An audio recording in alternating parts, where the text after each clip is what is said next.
Est-ce que c'était vrai? Est-ce que c'était sûr?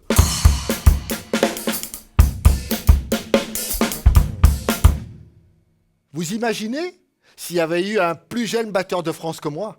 Ben, je passais alors pour un usurpateur, un menteur, un bouffon, comme ils disent aujourd'hui, qui se la raconte, qui se la pète. Alors que moi, j'avais rien demandé, moi. Et c'est pas moi qui leur avais demandé de m'appeler le plus jeune batteur de France. Je sais même pas qu'est-ce qui avait décidé de m'appeler comme ça. Je me souviens pas, moi.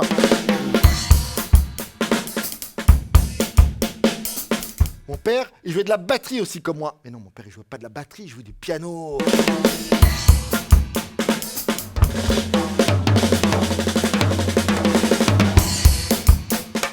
En même temps,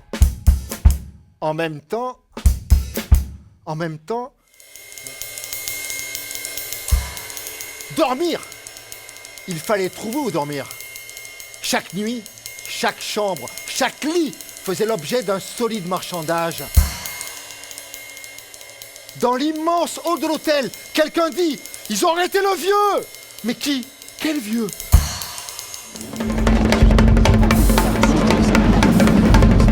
Les nazis et la solution finale, je les garde.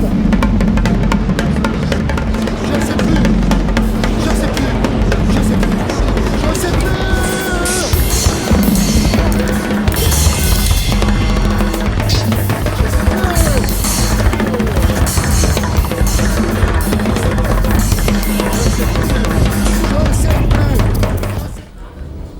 Pam.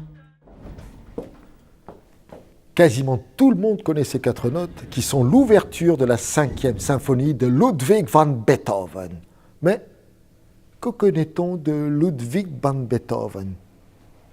Alors, on sait que c'est un des compositeurs les plus célèbres, qu'il était sourd, et pour ceux qui s'intéressent à l'Europe, que le 4e mouvement de sa 9e symphonie est devenu l'hymne européen. Moi, je me souviens d'avoir visité sa maison natale à Bonn, au vin de la Bonne Casse, juste avant la chute du mur de Berlin. Je me souviens d'une pièce pas très grande, au milieu de laquelle trônait le piano du maître entouré d'un cordon rouge pour ne pas le toucher.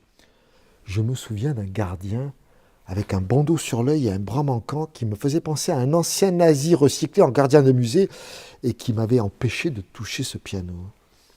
Je me souviens d'une vitrine derrière laquelle se trouvaient les cornets acoustiques qui auraient permis à Beethoven d'entendre le piano pour composer son œuvre, dont la 5e symphonie. Et Beethoven a une telle conscience de son génie qu'un jour, il insulte un noble qui parle pendant qu'il joue. Mais taisez-vous! Je ne vais pas jouer pour ces cochons-là!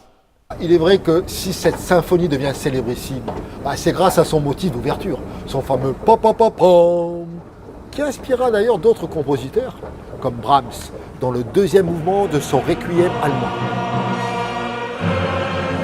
Ensuite également Mahler, dans sa propre 5e symphonie.